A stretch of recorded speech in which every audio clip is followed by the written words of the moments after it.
Elara sentía el pulso de Madrid a través de la suela gastada de sus zapatos, una vibración ajena que no lograba penetrar el cristal de su soledad.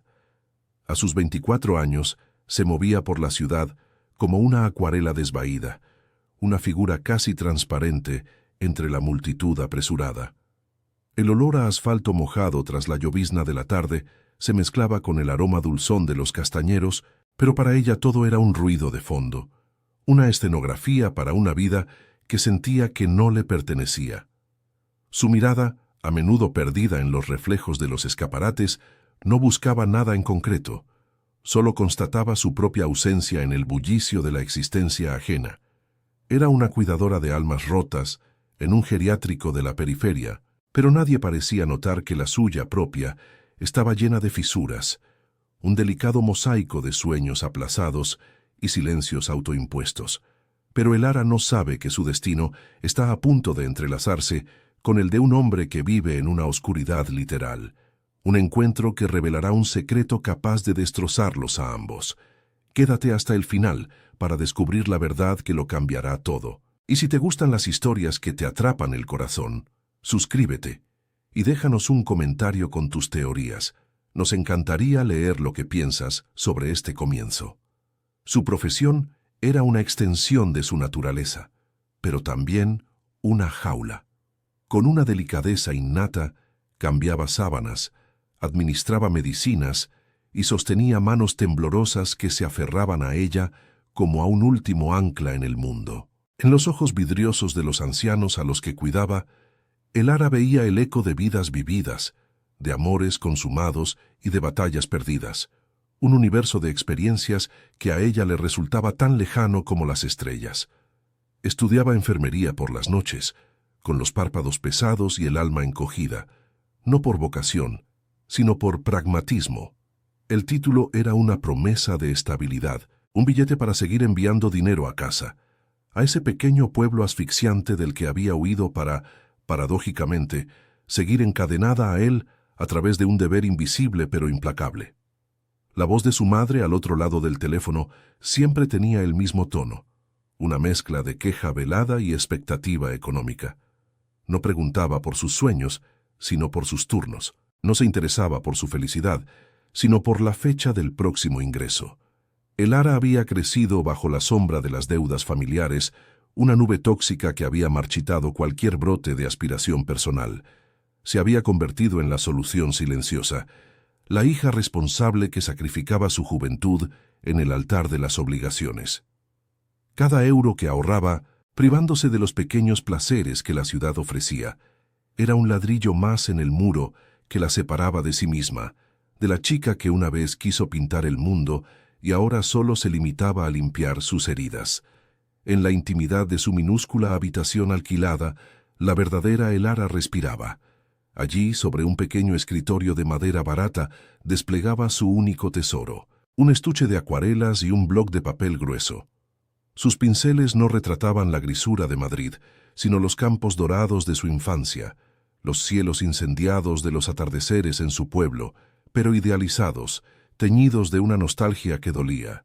Era su forma de dialogar con la niña que fue, de mantener viva una chispa de belleza en un mundo que se le antojaba puramente transaccional. Esos pigmentos diluidos en agua eran su lenguaje secreto, un refugio donde su sensibilidad no era una debilidad, sino su mayor fortaleza, un santuario donde nadie podía exigirle nada, solo ser.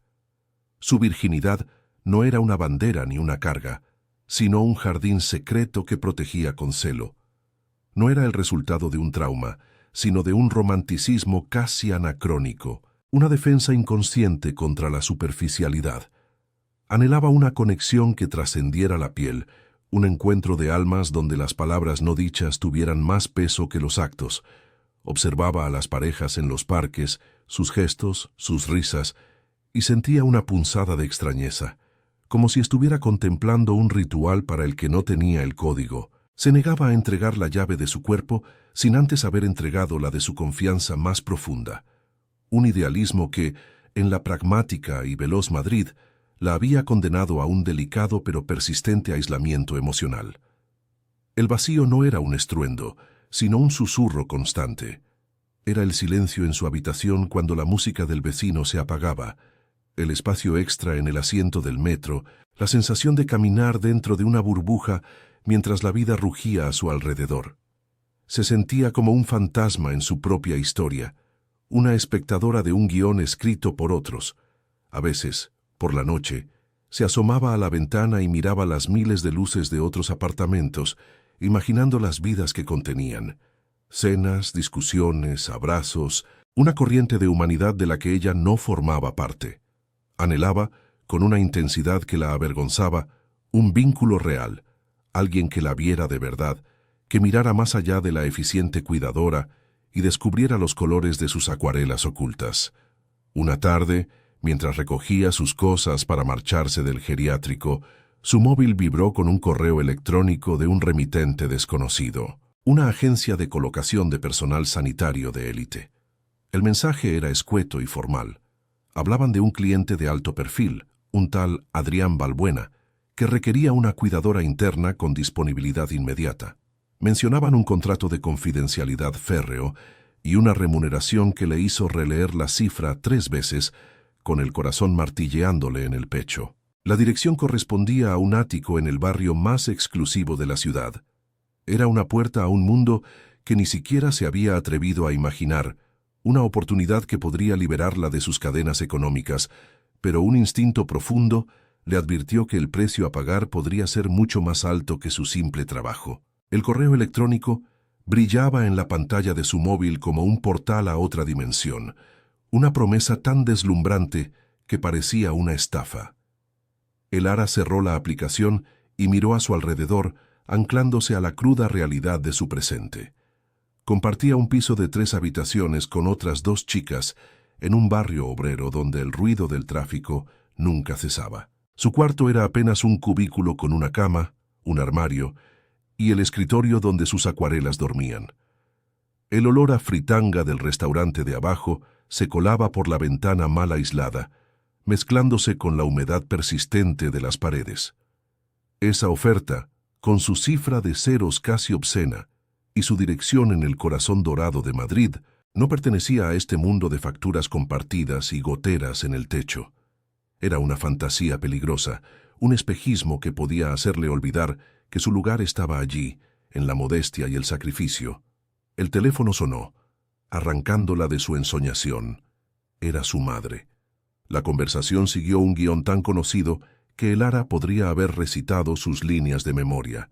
Comenzaba con una queja trivial sobre el tiempo o un vecino, seguida de una lista detallada de las últimas desgracias económicas, una factura inesperada del taller, la subida del precio de los medicamentos de su padre, la letra de una vieja deuda que volvía a ahogarles.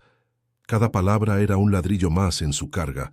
Su madre nunca le pedía dinero directamente. Su método era más sutil y devastador. Simplemente exponía el abismo y esperaba a que Elara, como siempre, se ofreciera a rellenarlo con su sueldo, con sus horas de sueño, con su vida.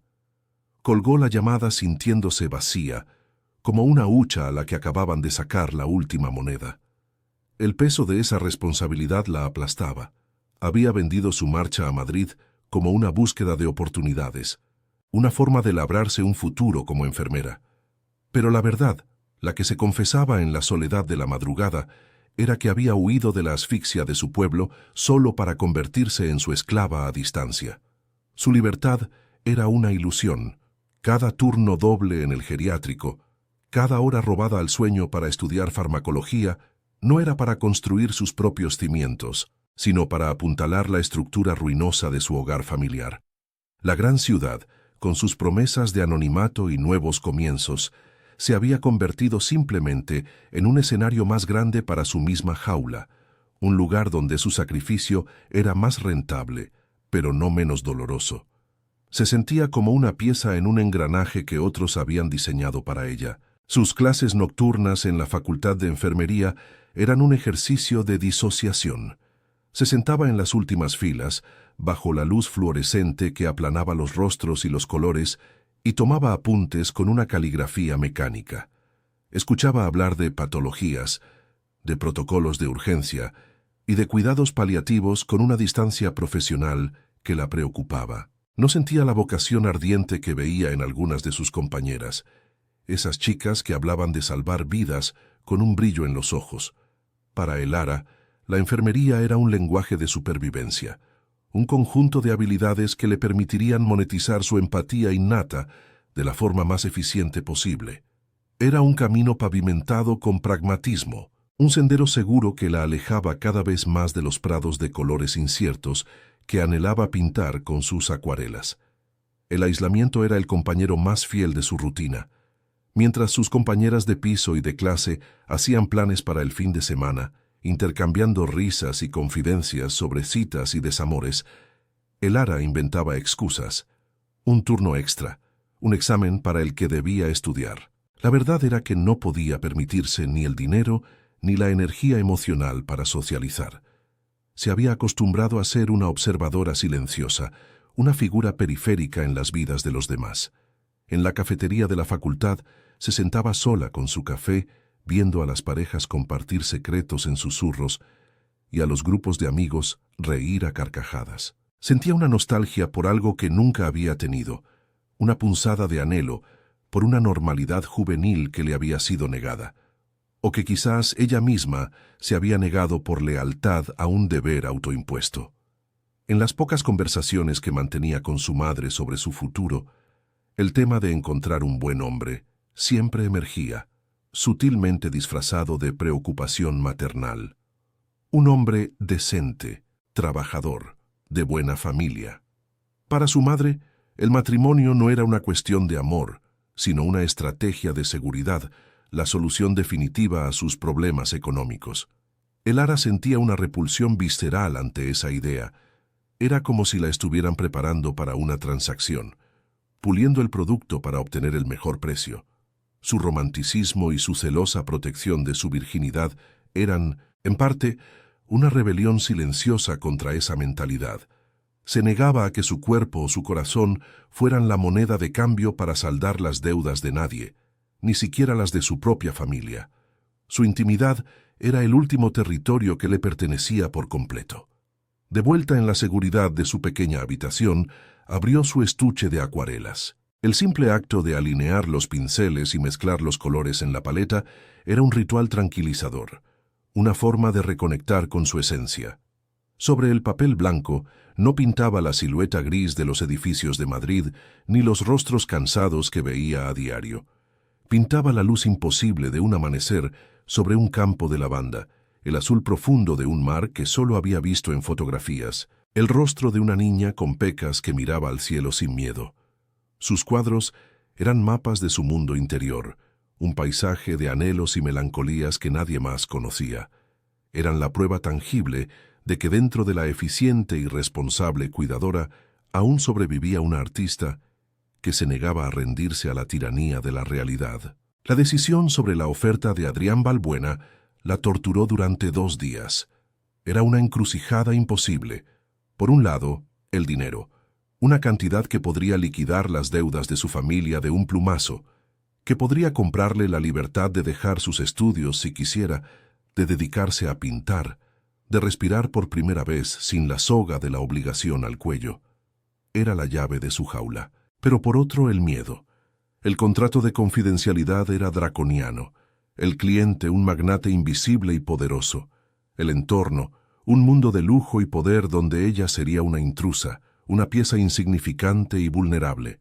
Se sentía como la protagonista de un cuento de hadas oscuro, a punto de hacer un pacto con una criatura de las sombras. El precio de su libertad económica podía ser algo mucho más valioso: su paz, su integridad, su alma. Finalmente, fue la opresión de su presente lo que la empujó a aceptar. Otra llamada de su madre, esta vez más desesperada, hablando de un aviso de embargo, fue la gota que colmó el vaso. La asfixia se hizo tan insoportable que el miedo a lo desconocido se convirtió en la opción menos aterradora. Sentada frente a su portátil, con el corazón latiéndole en la garganta, redactó un correo escueto y profesional aceptando el puesto. Pulsar la tecla enviar fue como saltar desde un acantilado. Por un instante, El aire pareció faltarle en la habitación. No sintió alivio ni alegría, solo un vértigo helado y la certeza irrevocable de que su vida, para bien o para mal, acababa de cambiar de rumbo de una forma que no podía ni empezar a comprender. Había elegido la jaula dorada. Pasó la noche siguiente preparando una pequeña maleta como si se preparara para un viaje a otro país. Dobló sus uniformes de enfermera, sencillos y anónimos, la armadura con la que se enfrentaría a ese nuevo mundo. Guardó su estuche de acuarelas en el fondo, como un amuleto secreto, un recordatorio de quién era bajo las capas de profesionalidad. Antes de salir, se detuvo en el umbral de su habitación y la recorrió con la mirada por última vez. Las paredes desnudas, la cama estrecha, la ventana que daba a un patio interior lleno de ropa tendida. Era una vida pequeña, gris y predecible, pero era la suya. Ahora se dirigía hacia el lujo, el misterio y el poder, un universo regido por un hombre ciego al que debía cuidar. Un escalofrío recorrió su espalda, una mezcla de terror y una extraña, prohibida expectación. El taxi se detuvo frente a un coloso de cristal y acero que parecía perforar el cielo plomizo de Madrid. El ara pagó al conductor con manos temblorosas, sintiendo la mirada condescendiente del portero uniformado sobre su abrigo sencillo y sus zapatos prácticos. Cada paso que daba sobre el mármol impoluto del vestíbulo era un grito silencioso que decía: «No pertenezco aquí». El ascensor, una caja de metal y espejo, ascendió en un silencio absoluto, reflejando su imagen pálida y asustada, mientras la transportaba hacia una vida que le era tan ajena como la superficie de la luna. Sentía una presión en el pecho, la misma que precedía a los exámenes importantes, pero esta vez no evaluaban sus conocimientos, sino su capacidad para volverse invisible en un mundo diseñado para deslumbrar y devorar a las personas como ella. Era el umbral de la jaula dorada, y estaba a punto de cruzarlo. Las puertas del ascensor se abrieron directamente a un espacio que le robó el aliento, no por su belleza, sino por su gélida e impersonal grandiosidad. Era un ático que parecía flotar sobre la ciudad, con paredes de cristal del suelo al techo que ofrecían una panorámica de 360 grados de un Madrid vibrante y luminoso que el dueño de la casa no podía ver. El mobiliario era minimalista, de líneas puras y colores neutros, negro, gris y blanco. No había una sola fotografía, ni un libro fuera de lugar, ni el más mínimo rastro de vida o desorden. Era como un mausoleo moderno, un monumento al éxito y a la soledad más absoluta. El aire era frío y olía a nada, a una limpieza química que borraba cualquier vestigio de humanidad. El ara se sintió como una mancha de color en una fotografía en blanco y negro, una intrusa en un santuario de silencio y opulencia. Una mujer de mediana edad, con un traje sastre impecable y una expresión severa, la recibió sin una sonrisa. Se presentó como Marta, la administradora de la propiedad. Sus palabras fueron precisas, cortantes y desprovistas de cualquier calidez. Le explicó las reglas con la eficiencia de un general instruyendo a un soldado. El señor Balbuena no tolera la familiaridad. Se dirigirá a él como señor y solo hablará cuando se le pregunte. Su vida personal, sus opiniones y sus emociones se quedan fuera de esta puerta. Usted es aquí una función, no una persona. Su principal tarea es la asistencia, la discreción y, sobre todo, el silencio. Cualquier incumplimiento de estas normas o del contrato de confidencialidad tendrá consecuencias inmediatas y graves.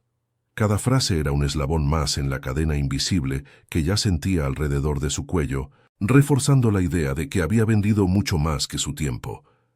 Marta la guió a través de un pasillo que parecía interminable hasta un salón dominado por otro ventanal gigantesco.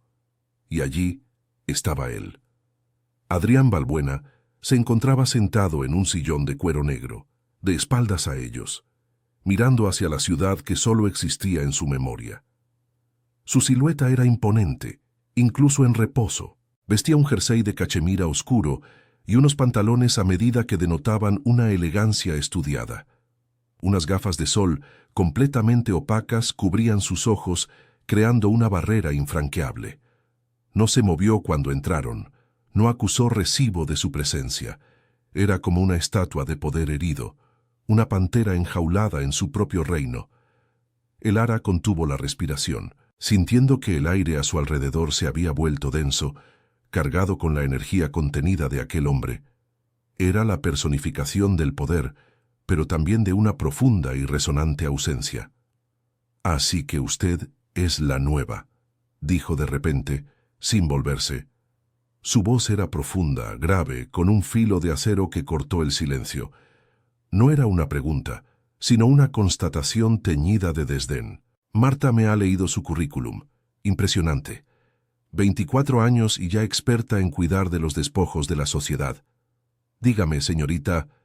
Hizo una pausa deliberada, como si se esforzara por recordar un dato insignificante. «Fuentes, ¿qué le hace pensar que está cualificada para lidiar conmigo? No soy un anciano senil que necesita que le canten nanas». Cada palabra era un dardo lanzado con precisión para probar sus defensas, para ver si se quebraba ante la primera embestida. Buscaba una debilidad, una fisura por la que introducir su cinismo y hacerla huir como, presumiblemente, habían hecho las anteriores. Elara sintió un nudo en el estómago, pero la voz de su madre, hablando de deudas y embargos, resonó en su mente como un mantra de supervivencia. Dio un paso al frente, obligándose a mantener la espalda recta. Su propia voz salió más firme de lo que esperaba, aunque por dentro temblaba. «Señor Balbuena, mi currículum indica que tengo experiencia en cuidados sanitarios y asistencia personal. No mencionaba nada sobre cantar nanas. Estoy aquí para realizar las tareas para las que he sido contratada, con la profesionalidad que se requiere. Ni más, ni menos». Hubo un silencio denso tras sus palabras. No había sido sumisa, pero tampoco insolente. Había trazado una línea, una frágil frontera profesional que sabía que él se deleitaría en intentar cruzar y destruir en los días venideros. Por primera vez, Adrián Balbuena giró lentamente la cabeza en su dirección. El gesto fue deliberado, casi depredador. Las gafas negras seguían ocultando su mirada, pero Elara sintió como si la estuviera escudriñando, deconstruyendo, analizándola con sentidos que ella no podía comprender. «Se acerca demasiado», dijo él, y su voz había perdido parte de su dureza para adquirir un matiz más introspectivo, casi curioso. «Huele a jazmín, débil, y a la lluvia que caía hace una hora, y su respiración está acelerada». Elara se quedó helada. No la estaba viendo, la estaba leyendo. Estaba percibiendo detalles que nadie nunca había notado, detalles que la hacían sentir increíblemente expuesta, desnuda bajo el escrutinio de un hombre ciego. Era una forma de intimidad forzada, tan desconcertante como aterradora, y por un instante se sintió fascinada. «Debe ayudarle a levantarse y acompañarle a su estudio. Necesita revisar unos documentos con su lector de pantalla», intervino Marta, rompiendo la tensión con su tono práctico. La orden era clara. Elara se acercó a él con una vacilación que trató de disimular. Era el momento del primer contacto físico. Extendió la mano y, con la delicadeza que usaba con sus pacientes más frágiles, la posó sobre su antebrazo. El contacto fue como una descarga eléctrica. A través de la fina tela del jersey sintió el calor de su piel y la dureza de un músculo tenso, como un cable de acero a punto de romperse. Era el brazo de un hombre lleno de una fuerza contenida y una rigidez que hablaba de un control férreo sobre sí mismo. Para ella fue un gesto profesional, para su sistema nervioso una transgresión. La reacción de Adrián fue casi imperceptible, pero Elara la sintió con la claridad de un grito, un leve respingo, un endurecimiento instantáneo del músculo bajo su mano. Fue una respuesta involuntaria, la de un animal salvaje que no está acostumbrado al tacto, y menos a uno que implique dependencia. Él no se apartó, pero la tensión en su cuerpo se multiplicó. «Puedo solo», masculló entre dientes, aunque no hizo ningún movimiento para levantarse sin su ayuda. En ese breve instante, Elara vio más allá del magnate arrogante y del jefe tiránico. Vio a un hombre atrapado en una guerra contra su propia vulnerabilidad, un hombre que odiaba necesitar a alguien con una furia que probablemente solo era superada por el terror que le provocaba. Y por primera vez no sintió solo miedo, sino una punzada de algo peligrosamente parecido a la compasión. Él se puso en pie con su ayuda, erguido y distante, rompiendo el contacto en cuanto recuperó el equilibrio. La guió con indicaciones verbales hasta su estudio, sin permitir que volviera a tocarlo. Cuando la puerta se cerró, dejando a Elara sola en el pasillo, ella exhaló el aire que no sabía que estaba conteniendo. Apoyó la espalda en la pared fría, sintiendo el latido desbocado de su corazón. Su mano todavía ardía con el recuerdo del contacto. Esto no era un trabajo, era un campo de minas emocional. Acababa de conocer a un hombre que vivía en una oscuridad autoimpuesta mucho antes de que el accidente le robara la luz. Y una parte de ella, esa parte romántica y temeraria que pintaba atardeceres imposibles, sintió una atracción innegable y aterradora hacia esa misma oscuridad, un impulso inexplicable de descubrir qué secretos y qué dolor se escondían tras esas gafas negras. Los días en el ático comenzaron a tejerse en una rutina extraña, un tapiz de silencios funcionales y una proximidad forzada que vibraba con una tensión subterránea. Elara se movía por el espacio minimalista con la eficiencia de un fantasma, anticipando sus necesidades antes de que él las verbalizara. Le preparaba el café, le leía los titulares de la prensa económica con voz neutra y le organizaba la agenda con una precisión impecable. Por su parte, Adrián mantenía su fachada de cinismo, lanzando órdenes secas y comentarios mordaces que eran como piedras lanzadas contra un cristal que para su creciente frustración no se rompía. Sin embargo, bajo esa superficie helada, algo estaba cambiando. El silencio entre ellos ya no era un vacío hostil, sino un espacio que se llenaba lentamente con la conciencia del otro, una escucha mutua que iba más allá de las palabras. La ceguera de Adrián se convirtió en el catalizador de una intimidad sensorial que desarmaba a Elara por completo. Él había aprendido a cartografiar su presencia en la habitación sin necesidad de oír sus pasos. Era el sutil aroma a jazmín que se adhería a su piel, el casi imperceptible susurro de la tela de su uniforme al moverse, el cambio en la densidad del aire cuando ella se acercaba. Esta percepción agudizada la hacía sentir increíblemente consciente de su propio cuerpo, de cada gesto, de cada respiración. Cuando le entregaba una taza, se aseguraba de que sus dedos no se rozaran, pero sentía el calor que emanaba de su mano a milímetros de la suya. Era un lenguaje sin contacto, una danza de presencias en la que ella se sentía más expuesta que si estuviera desnuda, analizada por sentidos que veían directamente en su alma. El simple acto de guiarlo se había transformado en un ritual cargado de significado. Al principio, su mano en el brazo de él era un gesto puramente profesional, firme y distante. Pero con el paso de las semanas, notó un cambio. Él ya no se tensaba al sentir su contacto. Al contrario, a veces sentía cómo se apoyaba en ella con una confianza casi imperceptible, un peso mínimo que, sin embargo, pesaba 1 tonelada en la balanza de su relación.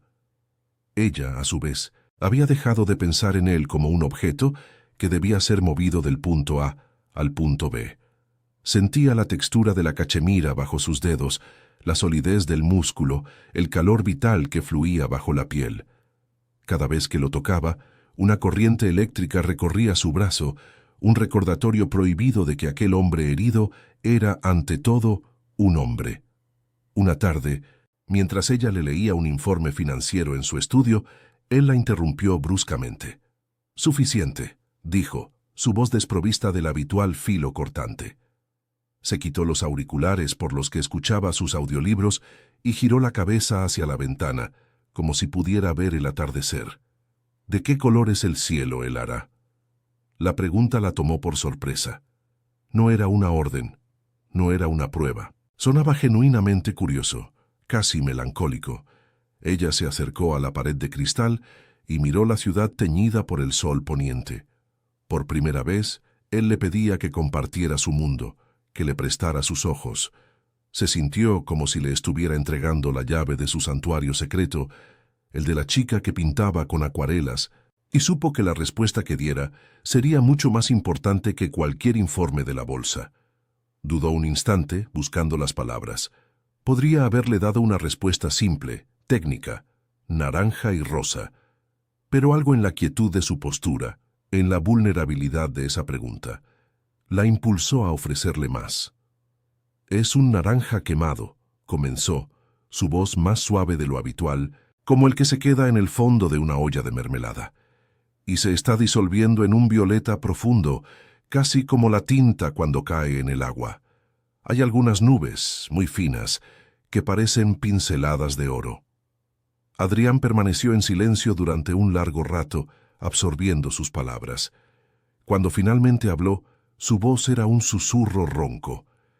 «Siga leyendo el informe, por favor».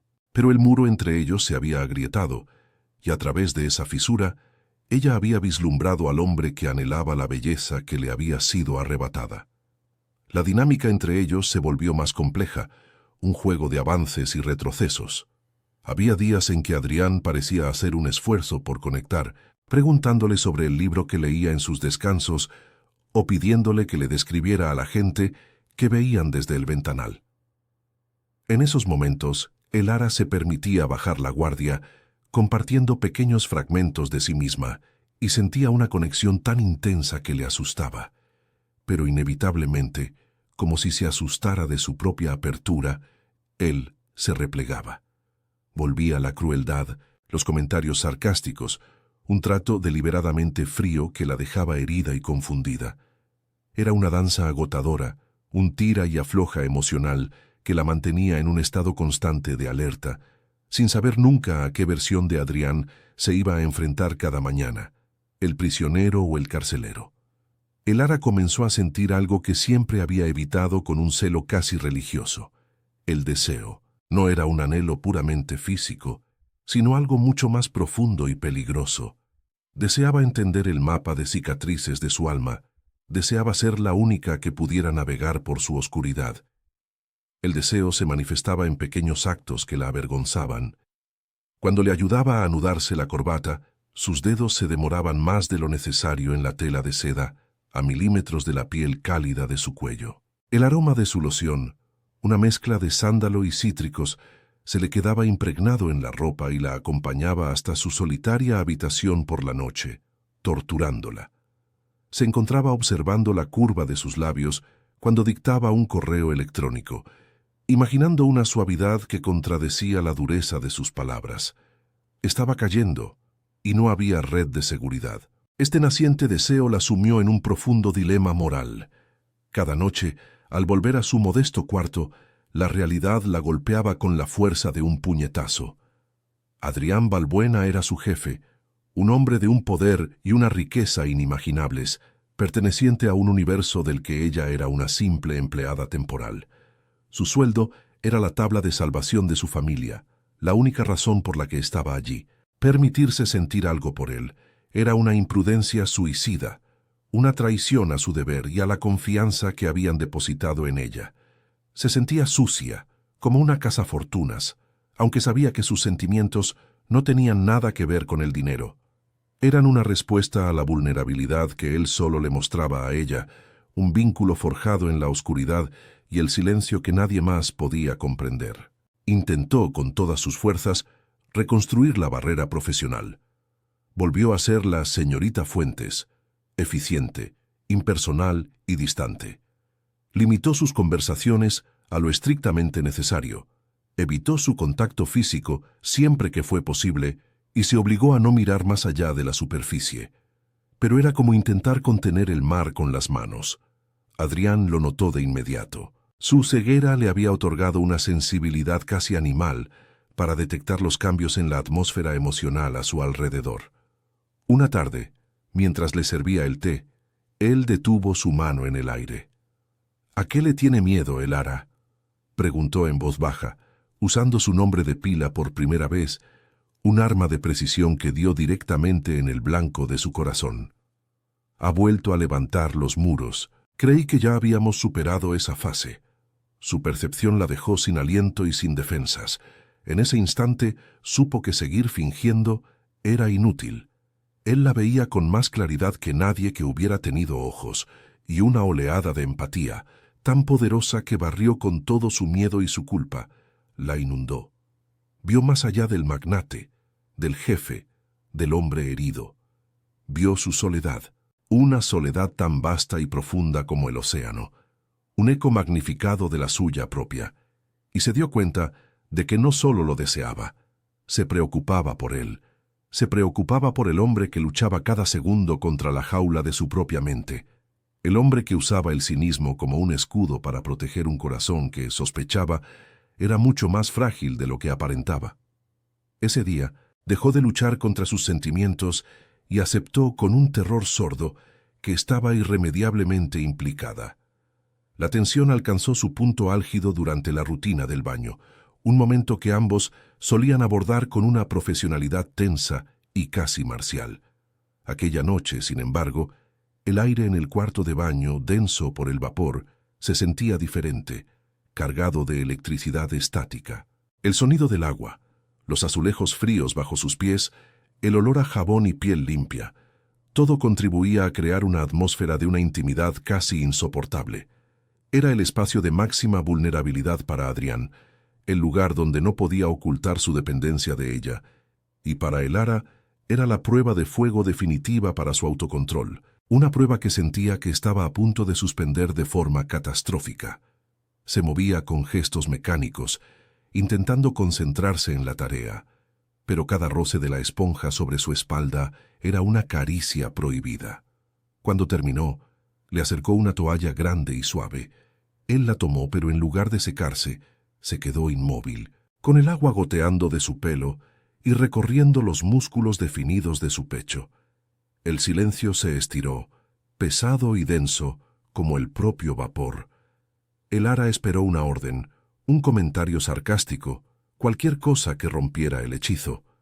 Pero no llegó nada.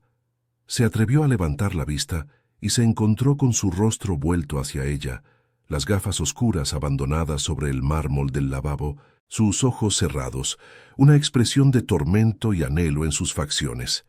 El corazón de Elara martilleaba contra sus costillas con una violencia que la ensordecía, consciente de que estaban en el borde de un precipicio del que no habría retorno. Entonces, él levantó una mano lentamente, con una vacilación que contradecía su habitual seguridad. Elara se quedó petrificada, incapaz de moverse, mientras los dedos de él se acercaban a su rostro. Esperaba un toque demandante, posesivo, pero lo que sintió fue todo lo contrario. Sus yemas, ásperas por el trabajo pero sorprendentemente gentiles, exploraron sus facciones con la delicadeza de un ciego leyendo braille por primera vez.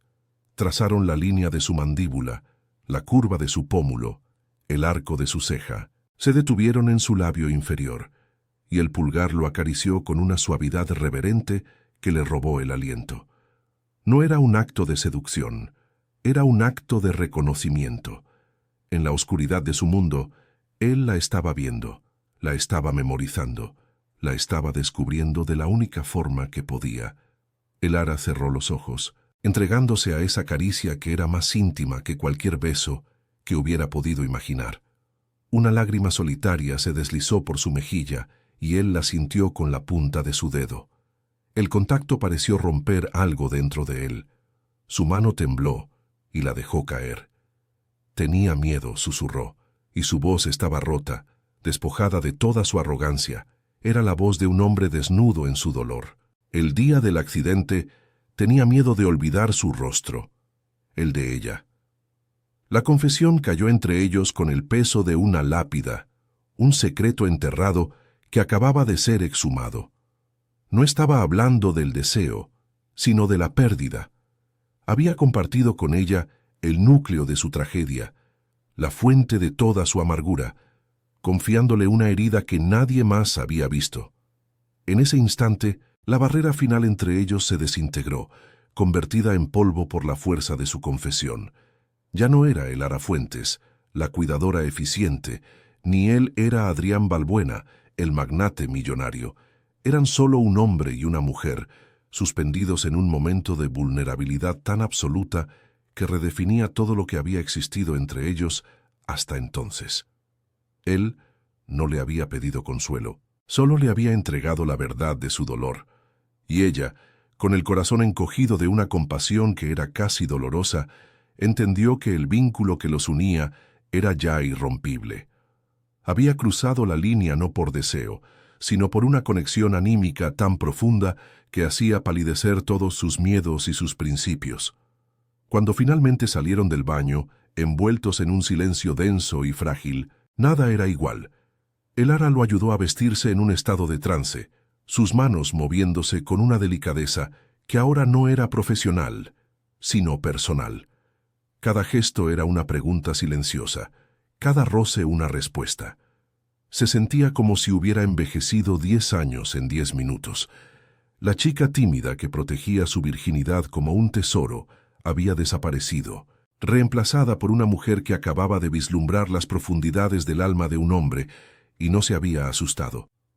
El miedo seguía ahí, agazapado en un rincón de su mente, pero ahora estaba acompañado de algo mucho más fuerte, un sentimiento de pertenencia a esa oscuridad, un impulso irrefrenable de quedarse y ser la luz. Sola en su habitación esa noche, el ara miró por la ventana las luces de Madrid, pero por primera vez no se sintió como una extraña. Formaba parte de una de esas luces, de una de esas historias. Su dilema ya no era una cuestión de deber contra deseo o de seguridad contra libertad.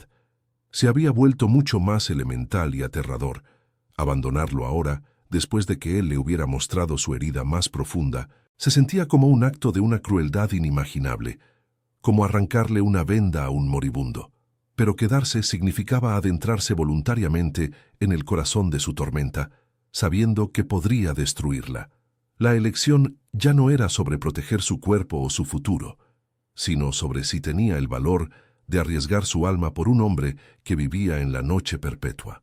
La mañana siguiente a la confesión en el baño, se vistió con una frialdad cortante, un silencio tan denso que el simple tintineo de una cucharilla contra la porcelana resonaba como un disparo.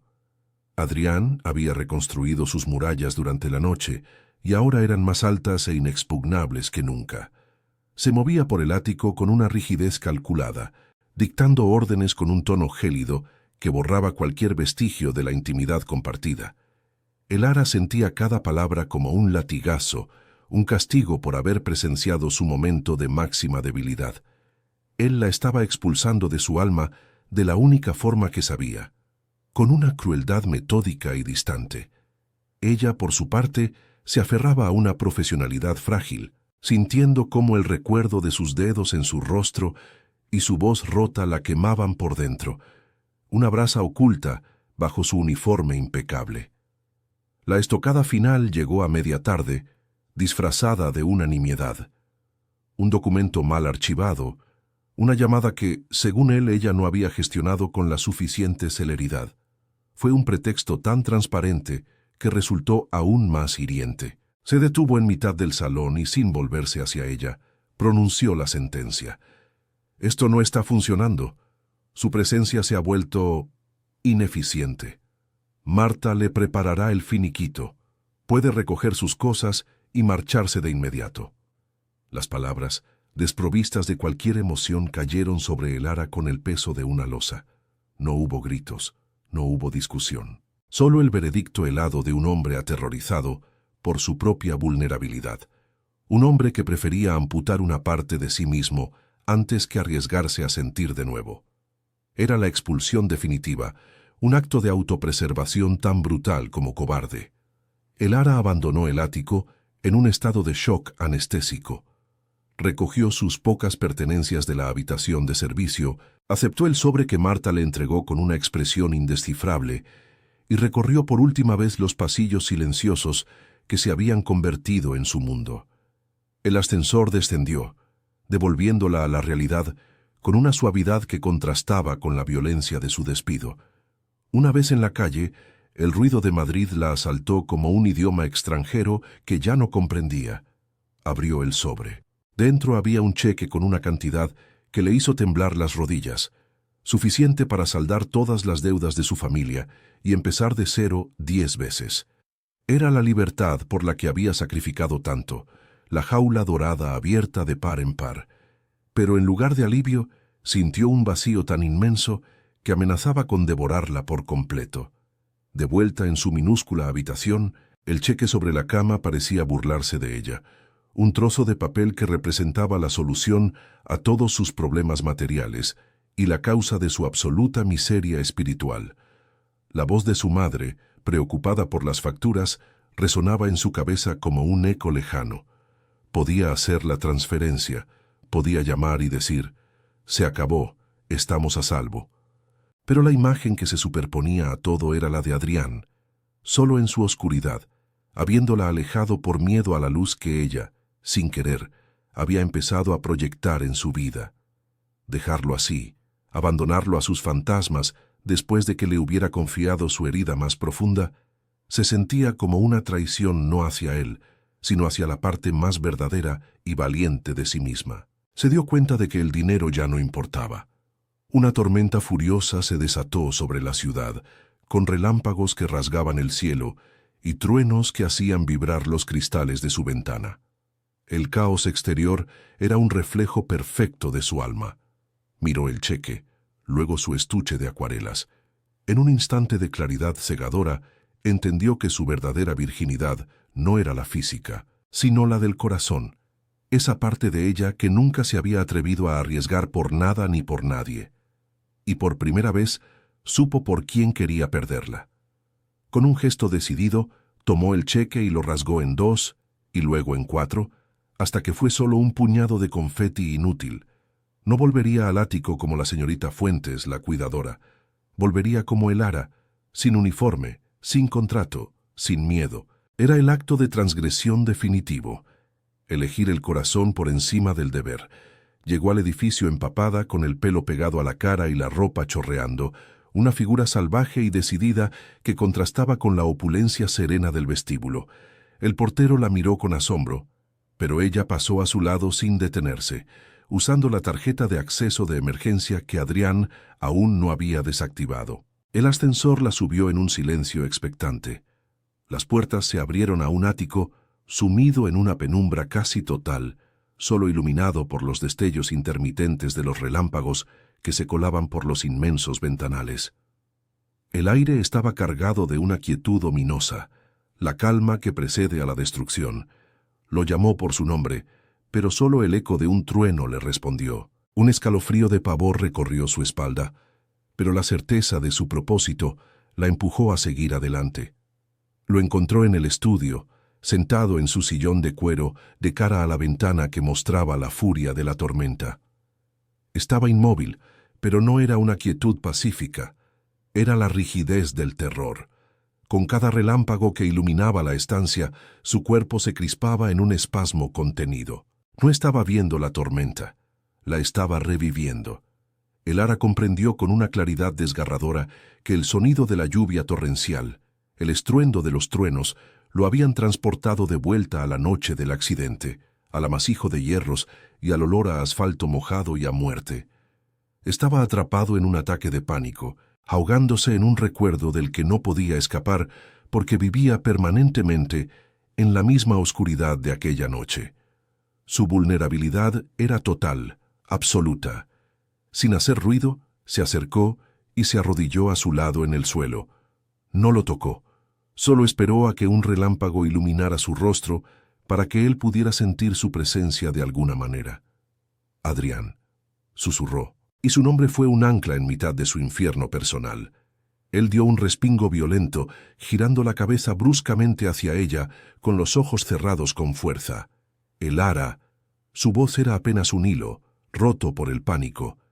El olor del metal retorcido, la lluvia, balbuceaba perdido.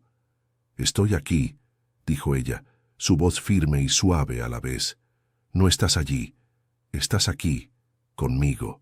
Y entonces él se quebró por completo, confesando entre sollozos ahogados su culpa, el pensamiento recurrente de que él debería haber muerto en su lugar, que merecía la oscuridad en la que vivía.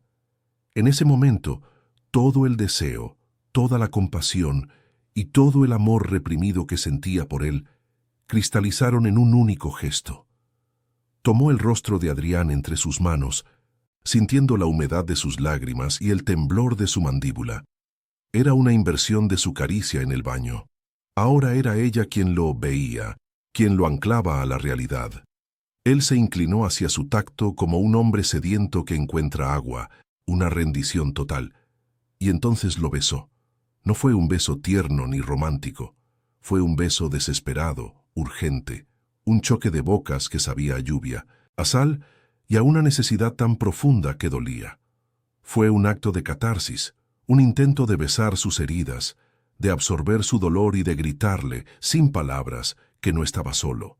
Cuando el beso terminó, no se apartaron. Permanecieron con las frentes unidas, respirando el mismo aire, mientras la tormenta afuera comenzaba a amainar, como si hubiera agotado su furia al mismo tiempo que ellos. El silencio que quedó no era incómodo ni tenso, sino un espacio nuevo, un territorio virgen que acababan de conquistar juntos.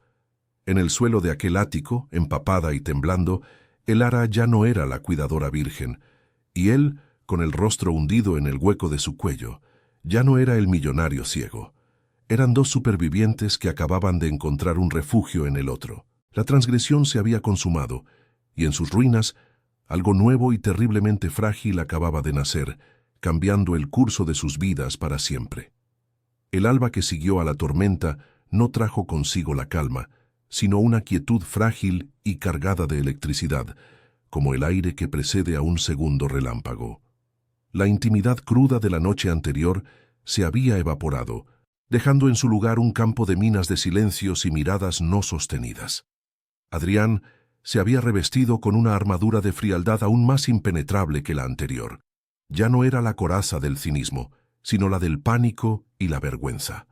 Se movía por el ático como un autómata, dictando correos electrónicos a su asistente virtual, ignorando la presencia de Elara con una determinación que era, en sí misma, una dolorosa forma de reconocimiento. Ella, por su parte, sentía el eco del beso en sus labios como una marca incandescente, una transgresión que la había redefinido por completo, pero que ahora parecía haberla convertido en un fantasma en la misma casa donde había encontrado un ancla.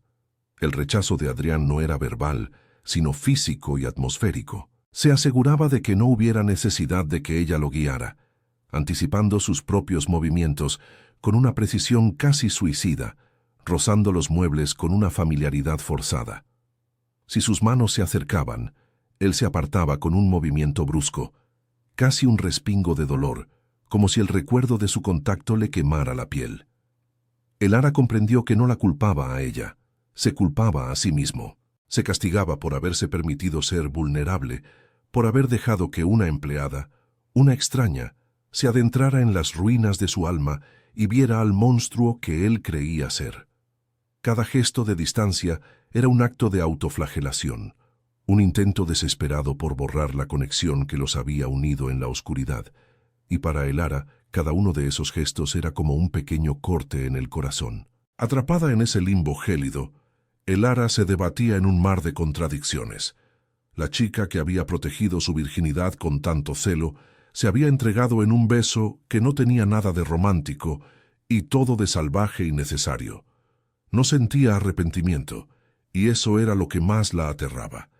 El beso no había sido un error, sino la única respuesta posible a un dolor tan abismal como el suyo. Había cruzado una línea no por deseo carnal, sino por un impulso de empatía tan poderoso que había derribado todas sus defensas. Pero, ¿y ahora qué? ¿Cómo se volvía a la normalidad después de haber probado el sabor de una conexión tan absoluta? Se sentía como si hubiera despertado de un largo sueño, solo para descubrir que la realidad era un lugar mucho más complicado y peligroso de lo que jamás había imaginado. Un lugar donde el corazón era un riesgo incalculable. La respuesta a su dilema llegó personificada en un hombre que entró en el ático sin anunciarse, usando su propia llave. Era más alto que Adrián, con el mismo cabello oscuro pero sin la tensión perpetua en sus facciones. Vestía un traje a medida que gritaba poder y control, y su sonrisa, aunque perfecta, no llegaba a sus ojos fríos y calculadores. Se presentó como Javier Balbuena, el hermano mayor. Su llegada rompió la burbuja de aislamiento del ático, trayendo consigo el aire del mundo exterior, un mundo de juntas directivas, de reputaciones que proteger y de problemas que solucionar. Y Elara, con una certeza helada que le recorrió la espalda, supo que a los ojos de aquel hombre, ella era un problema que necesitaba ser solucionado de la forma más rápida y discreta posible, una variable imprevista en la ecuación de la familia Balbuena. Javier se movía por el espacio con la autoridad de un propietario, evaluando cada detalle con una mirada penetrante. No necesitaba ser ciego para percibir la tensión que vibraba entre su hermano y la cuidadora. Observó la forma en que Adrián se tensaba cuando Elara entraba en la habitación, la manera en que ella bajaba la vista cuando él le hablaba. Vio el uniforme sencillo de ella y el lujo opresivo que la rodeaba, y en su mente la historia se escribió sola. Una chica humilde, una oportunidad de oro, un hombre vulnerable. No vio la conexión, ni el dolor compartido, ni el beso desesperado en mitad de la tormenta. Solo vio una amenaza para el imperio familiar, una potencial cazafortunas que podría arrastrar el nombre Balbuena por el fango de un escándalo. Su decisión se tomó en ese mismo instante, fría, pragmática e irrevocable. Encontró a Elara en la cocina, mientras ella preparaba una bandeja de té que sabía que Adrián no tocaría. Javier se apoyó en el marco de la puerta, casual, casi amistoso. «Es usted muy dedicada, señorita Fuentes», comenzó, su voz suave como el terciopelo, pero con un filo de acero por debajo. «Mi hermano ha pasado por mucho. Es frágil en estos momentos, y las personas frágiles a veces confunden la gratitud con otros sentimientos. Es comprensible que se haya formado un cierto apego». No la estaba acusando, la estaba diseccionando, despojando su experiencia de toda emoción y reduciéndola a un caso clínico de manual. La estaba borrando, negando la validez de lo que había ocurrido, convirtiéndola en un síntoma de la enfermedad de su hermano, un síntoma que debía ser extirpado para que el paciente pudiera sanar. Luego, sacó una chequera de su maletín. El gesto fue tan deliberado y teatral que a Elara le dio náuseas. «La familia Balbuena es muy generosa con aquellos que han sido leales», continuó Javier deslizando la pluma con elegancia. «Consideramos que sus servicios ya no son necesarios, pero queremos compensarla por su discreción. Esta cantidad», dijo extendiéndole un cheque con una cifra que le hizo dar un vuelco al corazón, «debería solucionar cualquier problema que usted o su familia puedan tener, para siempre. A cambio, usted desaparece. No más llamadas, no más visitas. Se convierte en un recuerdo». Era el mismo dilema que el cheque de Adrián, pero esta vez no era una ofrenda torpe de un hombre herido, sino el arma fría y precisa de un hombre que no tenía ninguna duda de que todo y todos tenían un precio. Pero algo había cambiado en Elara desde la última vez que se enfrentó a esa elección. La chica que había roto el primer cheque por un impulso del corazón ahora miraba a Javier con una calma que la sorprendió a ella misma. La tormenta no solo la había unido a Adrián, la había forjado. Había encontrado una fuerza que no sabía que poseía, una claridad sobre su propio valor que no tenía nada que ver con el dinero. «Quédese con su dinero, señor Balbuena», dijo, su voz firme, sin un atisbo de temblor. «Hay cosas que usted no puede comprar, y hay personas que no puede entender». Por primera vez en su vida no estaba actuando por deber hacia su familia ni por miedo a su futuro. Estaba actuando por ella. Era una declaración de independencia, el nacimiento de una mujer que se negaba a ser borrada. La negativa de Elara no enfureció a Javier, simplemente confirmó sus sospechas y le obligó a pasar al plan B. Su sonrisa se desvaneció, reemplazada por una máscara de fría autoridad. «Como quiera», dijo encogiéndose de hombros. «Pero se irá de todas formas». 2 horas más tarde, un mensajero le entregaba una carta de despido fulminante, alegando incumplimiento grave de las cláusulas de confidencialidad y conducta poco profesional. El contrato que había firmado la ataba de pies y manos. Cualquier intento de contactar a Adrián sería visto como acoso. La seguridad del edificio recibió órdenes explícitas de no volver a dejarla entrar. Fue expulsada de forma quirúrgica, eficiente, sin dejar rastro. La puerta del ático, que había sido la entrada a un mundo de dolor y conexión, se cerró para ella para siempre, dejándola sola en la acera, bajo un cielo gris e indiferente.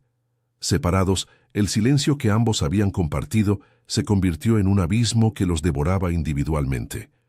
Adrián, ahora bajo la vigilancia constante de su hermano, se hundió en una apatía que era peor que su anterior rabia. La ausencia de Elara era una presencia tangible, un fantasma que olía a jazmín y a lluvia. Se negaba a hablar, a comer, a salir de su estudio, atrapado en una oscuridad que ahora era completa, sin la más mínima fisura por donde pudiera colarse la luz. Mientras tanto, Elara regresó a su habitación, pero ya no era un refugio, sino el escenario de su transformación. Desempolvó sus acuarelas y por primera vez no pintó paisajes soñados. Pintó un rostro de hombre con los ojos cerrados, una tormenta reflejada en su piel, manos que se buscaban en la penumbra. Estaba rota, sí, pero su arte ya no era una vía de escape, sino un acto de afirmación. Había perdido a Adrián, pero en el proceso se había encontrado a sí misma. Pasaron 3 meses, un tiempo que Elara midió no en días, sino en lienzos completados. El dinero que había rechazado de Javier Balbuena la había obligado a enfrentarse a una precariedad que ya conocía, pero esta vez la sentía diferente, no como una condena, sino como una elección. Había dejado sus estudios de enfermería, una decisión que le había costado una dolorosa ruptura telefónica con su madre, y ahora trabajaba a media jornada en una pequeña galería de arte, limpiando pinceles y enmarcando las obras de otros. El resto de su tiempo era para ella, para sus acuarelas. Ya no pintaba paisajes de ensueño para escapar, sino que volcaba en el papel la complejidad de las emociones que había descubierto en aquel ático. La belleza del dolor, la luz en la oscuridad, la textura de una cicatriz invisible. Cada pincelada era un diálogo con el recuerdo de Adrián, una forma de entenderlo y de entenderse a sí misma. El otoño había teñido Madrid de ocres y dorados, y el Parque del Retiro era su estudio al aire libre. Sentada en un banco apartado, con su blog sobre las rodillas, intentaba capturar no la imagen sino la sensación de la luz filtrándose entre las hojas casi desnudas de los árboles. El aire olía a tierra húmeda y a castañas asadas, una sinfonía de estímulos que antes le era ajena y que ahora acogía con una gratitud casi dolorosa. Observaba a las familias, a las parejas, a los ancianos que paseaban, y ya no sentía la punzada del aislamiento. La experiencia con Adrián la había roto, pero también la había abierto al mundo. Había aprendido que la verdadera conexión no residía en la perfección de un ideal romántico, sino en la valentía de mirar de frente la imperfección y el sufrimiento ajeno, y no apartar la vista. Fue entonces cuando lo oyó, un sonido rítmico, metódico, que se abría paso entre las risas de los niños y el murmullo de las conversaciones. Un tac, tac, tac, sobre la grava del sendero. Al principio fue solo un ruido más en el paisaje sonoro del parque, pero a medida que se acercaba, una cuerda profunda y olvidada vibró en su interior. Era un sonido que asociaba con la dependencia, con la fragilidad oculta tras un muro de arrogancia. Levantó la vista de su acuarela, con el corazón detenido en un instante de incredulidad y pánico. El pincel se le resbaló de los dedos, manchando el cielo de su pintura con una gota de un azul demasiado oscuro, como una lágrima de tinta. El mundo a su alrededor se desvaneció enfocándose únicamente en la fuente de ese sonido que se aproximaba. Era él. Adrián caminaba por el sendero, solo. No había chofer, ni hermano, ni asistente. Solo él y un bastón blanco que barría el camino frente a él con una fluidez que hablaba de horas de práctica. Se movía con una concentración serena, la cabeza ligeramente alzada, no para ver, sino para sentir el sol en su rostro. Vestía unos vaqueros y un jersey de lana, una indumentaria anónima que lo despojaba de su aura de magnate y lo convertía simplemente en un hombre. No era el prisionero herido del ático, ni el titán derrotado. Era alguien nuevo, alguien que estaba aprendiendo a navegar por su propia oscuridad, no a luchar contra ella. Para Elara verlo así, dueño de sus pasos, fue una epifanía más íntima y sanadora que cualquier palabra que pudieran haberse dicho. Era la respuesta a una pregunta que no se había atrevido a formular. Se detuvo a pocos metros de su banco, como si necesitara hacer una pausa y orientarse por los sonidos. Se quedó quieto de perfil a ella, y por un momento Elara contuvo el aliento, convencida de que la había sentido, de que su perfume o su mera presencia habían alterado el aire a su alrededor. Pero él no se giró, simplemente inspiró hondo, como si estuviera bebiendo la vida del parque, y una leve, casi imperceptible sonrisa se dibujó en sus labios. Era una sonrisa que ella nunca había visto, desprovista de cinismo o amargura. Era la sonrisa de un hombre que encontraba un momento de paz. Elara permaneció inmóvil, una espectadora invisible de su renacimiento. Acercarse, hablar, habría sido profanar ese instante sagrado, romper el hechizo de su recién conquistada autonomía. Entendió que su papel en su vida había terminado. No supo cuánto tiempo permaneció allí, viéndolo reanudar su camino y desaparecer entre los árboles. Cuando se fue, el parque pareció volver a llenarse de color y sonido. Elara recogió su pincel, pero en lugar de intentar arreglar la mancha azul, la integró en la acuarela, convirtiéndola en el centro de una nube de tormenta que se disolvía en un cielo luminoso. Ya no era una imperfección, sino una parte de la historia. Supo con una certeza tranquila que ambos estaban sanando, por separado pero juntos en el recuerdo. Su historia no había sido un fracaso, sino una transformación, y en esa aceptación encontró su verdadera libertad. Si esta historia ha tocado algo dentro de ti, si crees en las segundas oportunidades y en la luz que se esconde en la oscuridad, suscríbete a nuestro canal, dale a me gusta y comparte este viaje. Y por favor, déjanos un comentario contándonos qué crees que el futuro les depara a Elara y Adrián. Tu opinión es el pincel que completa nuestra obra.